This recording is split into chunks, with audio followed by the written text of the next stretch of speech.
जमात इस्लामी हिंद ज़हीराबाद शोबा इस्लामी मुआशरे के ज़ेर एहतमाम एक खिताब आम बउनवान दस्तूर हिंद में मजहबी हुकूक बतारीख 8 जनवरी बमुकाम इस्लामिक सेंटर लतीफ़ रोड ज़हीराबाद मुनक़्क़द हुआ, जिसकी सदारत अमीर मुकामी मोहम्मद नाज़िमुद्दीन गौरी ने की। उन्होंने अपने खिताब में कहा कि भारत दुनिया का सबसे बड़ा जमहूरी मुल्क है जो अपने शहरियों को बुनियादी हुकूक फराहम करता है। ये कि इंसाफ, समाजी, माशी और सियासी आज़ादी, इज़हार ख्याल, अक़ीदा दीन और इबादत, मसावात अखूत और सालमियत का तयख़ुन वगैरह। वसीम अहमद रुकन जमात ने दस्तूर और उम्मत मुसलमा की ज़बो-हाली पर खिताब किया।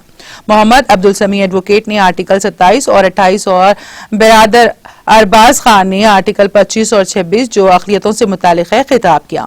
इस प्रोग्राम का आगाज मोहम्मद बख्तियार हुसैन की क़िराअत कलाम पाक से हुआ। इब्तिदाई कलमात माविन अमीर मुकामी मोहम्मद मोइनुद्दीन ने पेश किया। Mohammad Shahbazuddin secretary ideal youth movement ने निजामत की, जबकि सेक्रेटरी शोबा इस्लामी मुआशरा मोहम्मद कैसर गौरी ने इज़हार तशक्कुर पेश किया। इस मौके पर मुअज़्ज़िज़ीन शहर व नौजवानों की कसीर तादाद शरीक थे। नाज़रीन, हमारे टीटीवी न्यूज़ को सब्सक्राइब करें, बेल आइकॉन को प्रेस करें, शेयर करें और लाइक करना ना भूलें। और किसी भी एडवर्टाइजमेंट के लिए हमारे इस नंबर पर कांटेक्ट करें। हमारा नंबर है 9550102020 पर।